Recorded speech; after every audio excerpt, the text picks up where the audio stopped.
What's the word, people? It's your boy Big Will. Life after prison. We're back. Stay tuned. Peace. Hey, before I go, hit that like and subscribe button. If it's your first time here, stay a while. Listen to the stories.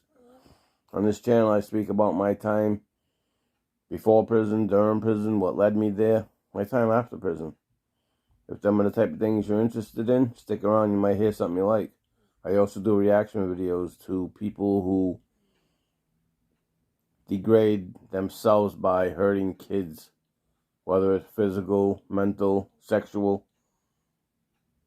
If there's some news that I hear that you might not hear, I'll play it, I'll show it to you, and let you react to it. We all don't hear the same news everywhere in life, right? And you might not hear what I hear. But hit that like and subscribe and stick around. Come on, see you on the inside. What's the word, people? It's your boy Big Will. Life after prison. Welcome. So on this video here, I'm gonna go into the story. When I first started making videos, I told a story about something that happened in prison, right? And the thing is this: I didn't really know how to articulate myself at first, right? I didn't know how to tell my stories at first. So I repeated myself. I would say, you know what I mean? You know what I'm saying? A lot in the videos. And it just, after watching them, now that I've learned to slow down and just really let the story tell itself, I got a better way of speaking, right? And it's just easier now. I'm more comfortable, right? So to speak.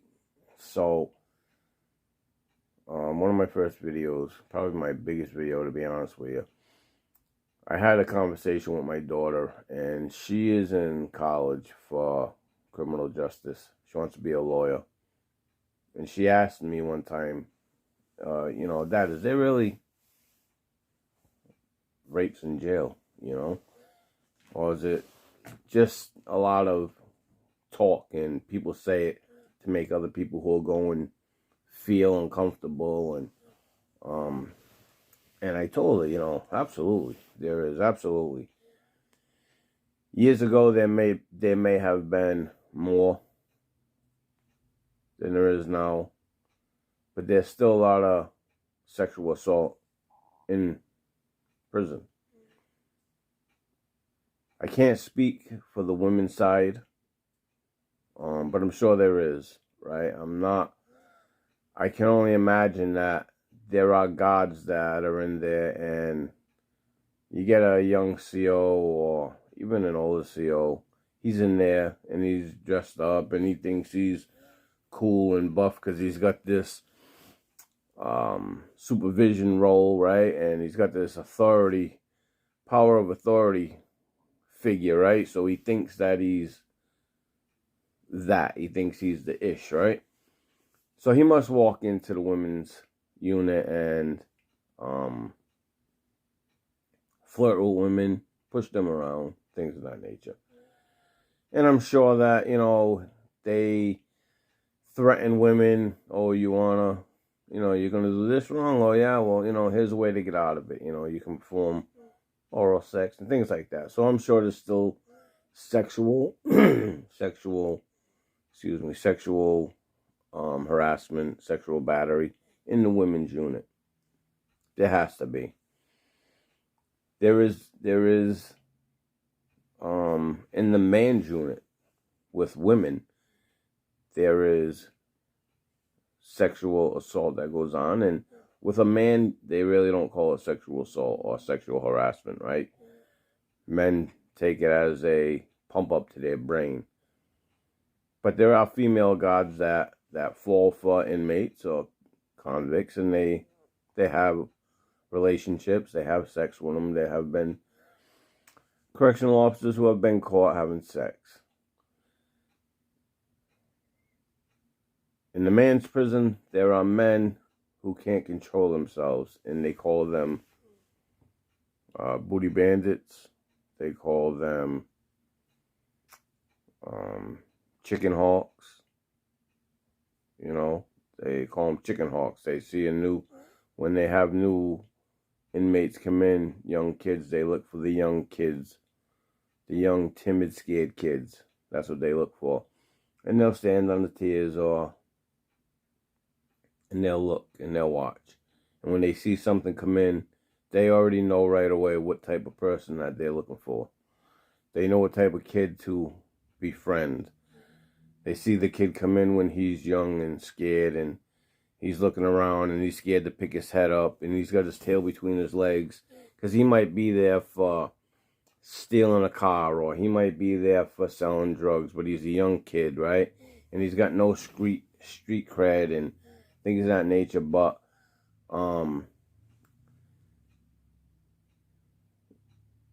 so he's scared to be in prison, right? He can't fight, things of that thing. So these guys, they look for kids like that to take advantage of. And they'll go in and befriend them. They'll offer them food. Oh, you don't have a canteen? Don't worry about it. I'm going to make a meal tonight. I got you. You know, they'll feed you. They'll give you coffee. They'll give you snacks. And you want a honey bun? Are you hungry? You know, they'll wake up and they'll come to your cell when it's a rec time. Hey, come on outside. Don't worry about it. I got your back. Don't worry about it. You go with me. And they make the kid feel comfortable, and that's his friend now, right? And he looks up to him like that's his protector, right? So, and these older inmates, usually white, old,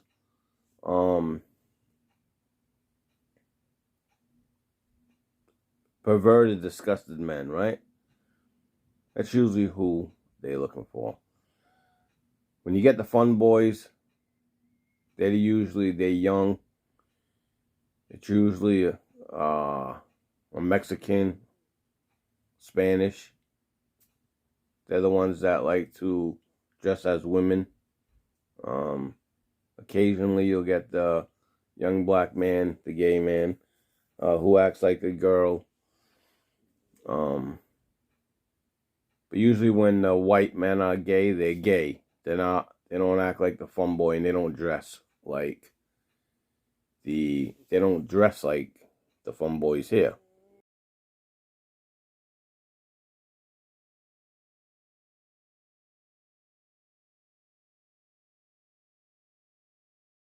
They don't look like that. They don't act like that. They act like they're just gay men, right? But they are still men, and they're in jail, and they're still rough, tough men, but they have to have sex, and the only thing there is to have a young boy.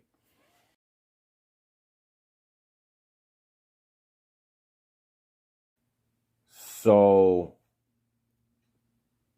back in 2007, 2008, maybe. It was like 2007 to 2009 bid. I believe it was like 2008 already, though. We were in a unit, and there was a young white kid there. And he was in a cell with a black guy who was a gang member. And this black guy treated the kid as such. You know, it was his property. Okay? It was his cell. He was his cellmate. He took control of the kid. He made the kid, you know, the kid was scared. He was a young kid. He was scared of him. He was petrified at first, you know. And the black guy would tell him what to do. We would order the kid around, and the kid listened, you know. And we would hear the kid getting slapped around, things of that nature. You hear him getting slapped, and you hear him, you know, cry and no, you know, please, and he would plead with the guy, and you would hear things, you know. And when you're in jail, if it doesn't concern you, it doesn't concern you. If it's not your business, it don't concern you. If you don't know the person personally, if it's not a friend or family member, you mind your business, you stay out of it, right? because then it's your problem. By you sticking up for somebody, then it becomes your problem. Now, there are instances when you stick up for people.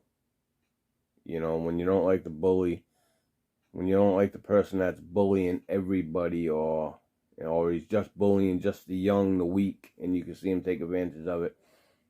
I have been in situations where I have stuck up for the weak, because I'm confident with myself, because I know how to control or take care of myself. I know how to fight. I was a street person, so I wasn't scared, you know. So, but with this kid, we would ask him, "Hey, you all right?" You know, we see him with a mark on his face. "You all right?" "Yeah, I'm okay." You know, "What happened? Wait, what's going on up there? You crying?" "No, it's nothing. Don't worry about it." But you would hear the thumping, boom, boom. Not a fight where they're romping around and you can tell two guys are fighting and they're blasting. You hear a thump and a ow, and you know, so you know the kid's getting slapped around and manhandled, right? But we didn't know what the depth of it was. Until one day the kid said that he kind of told and trusted to someone, another white person, that the black man was making him, the young white kid, give him oral sex. And he wasn't gay and he didn't like that, but he couldn't fight the guy off. He didn't, you know, the guy was bigger than him. And he was a gang member and he was scared and he didn't know how to protect himself, and so be it. And the guy asked the kid, "Listen, do you want me to get involved?" And the kid said, "No, just let it be. I'm going to ask for a transfer out, and so be it." Well, a couple of days later goes on, and now the kid don't want to get off the door, because he thinks that by him standing at the door at the window, people can see him, and guys are looking up and just to watch to see what's going on. When the top tier is out, he was on the top tier with the guy. When the top tier was in lockdown and the bottom tier was out, you know, guys would look up and they'd look up at the window of the cell and just to see, and you see the kid up there, and you know, just a sad face. So he was being taken advantage of, and guys were getting sick of it. Well, a couple days later, after the kid confided in somebody, his cellmate, this black gang member, had told one of his brothers, I guess they call each other, right? Or one of his friends, to go get him the broom in the dustpan, that he wanted to clean his cell and stuff. So the guy went down and he told the CO, so-and-so, up in, I think he was in 13 at the time, if I'm not mistaken, or 19. Might have been 19. He wants to clean his cell. Can I give him the dustpan and broom? CO didn't think nothing of it. Happened.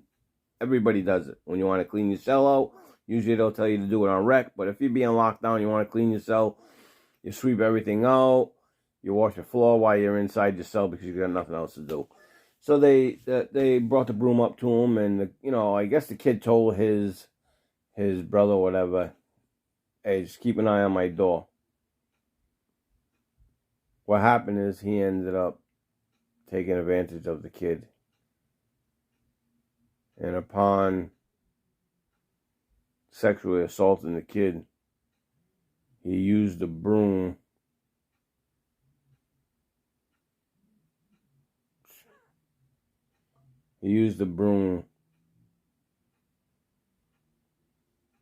to forcefully take control of the kid and stick it in his anus. And he hurt the kid so bad that he had to be med flighted out of there. And he was screaming. The kid was screaming. And everybody heard it. And nobody knew what was going on. We just thought it was the same thing over and over.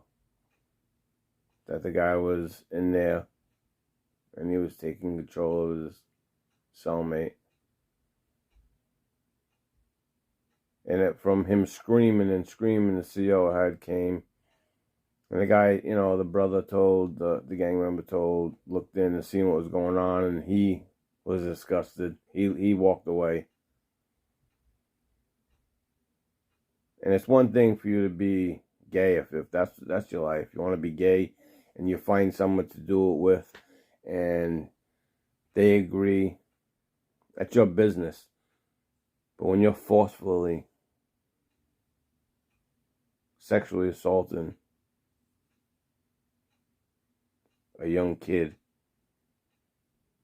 because he's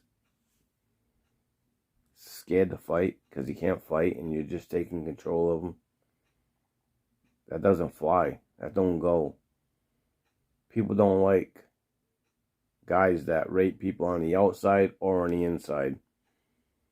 Again, if you're two men and you do something and the guy fights you back, that's between you two. It's your business. But when you're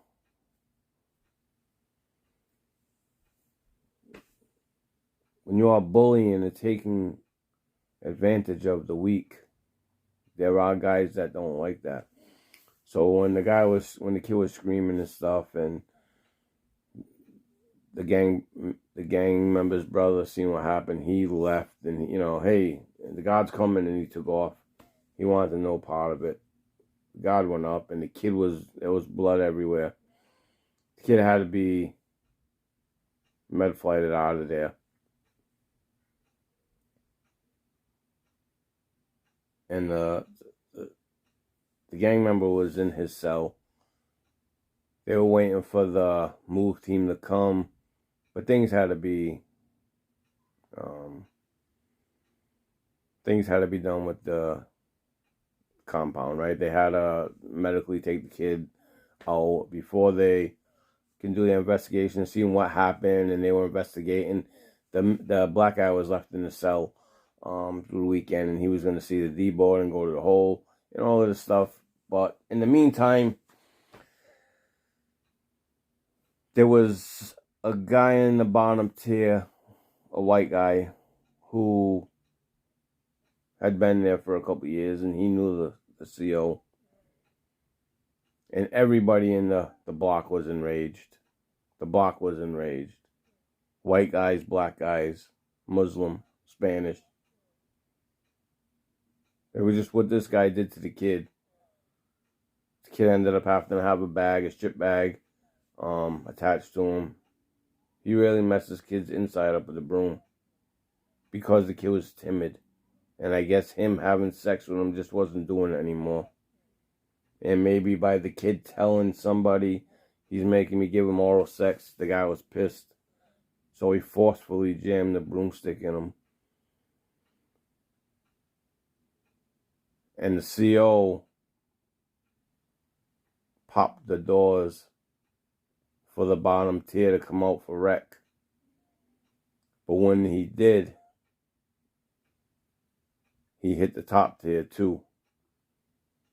So everybody's doors popped at once. And guys just ran to this man's cell. At the time, we had lock boxes. We had locks that we put on our box and stuff. On our food boxes and things like that. They ended up doing away with the lock boxes, and we ended up getting open plastic, like Tupperware boxes for our food and our clothes and stuff. Sliding underneath our bed, but we used to have lock boxes. They would close and you lock it so nobody would steal your stuff. And people were putting locks, and they were putting soap, and they were putting anything they could.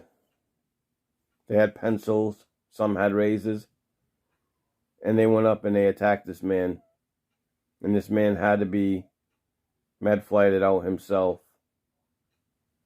But the block took up for this kid because this man brutally sexually assaulted this young boy. It was horrifying. It was horrifying. But the solidarity of the unit, because of what happened for this man, even his own gang, they were disgusted and horrified with him because it gave them a bad look. And they had their own brothers even attacking the man. And by the time the move team came in and was able to stop it, luckily the guy's life was saved, but he was med flighted out himself. So to answer my daughter's question, yes, it does happen.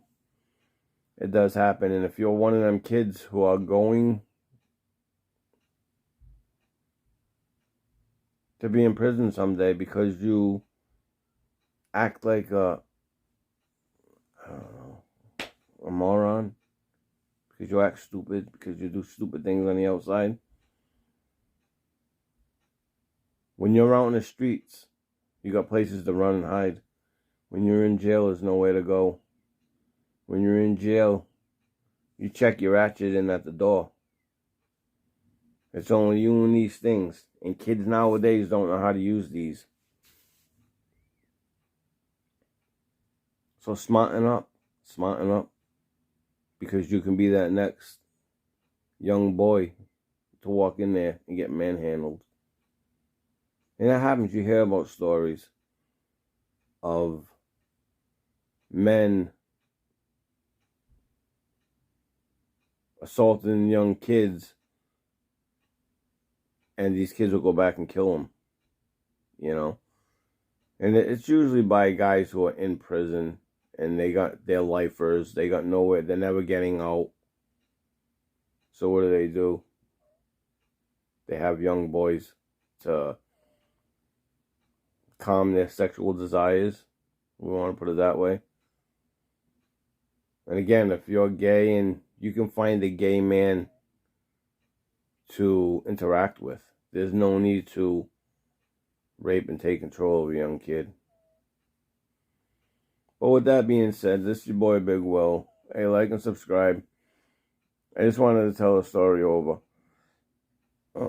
First time I told it, I really didn't know how to articulate my words. But let me know what you all think. And, hey, hit the notification bell. And I'll see you all on the next one. Happy holidays. Life after prison. Peace.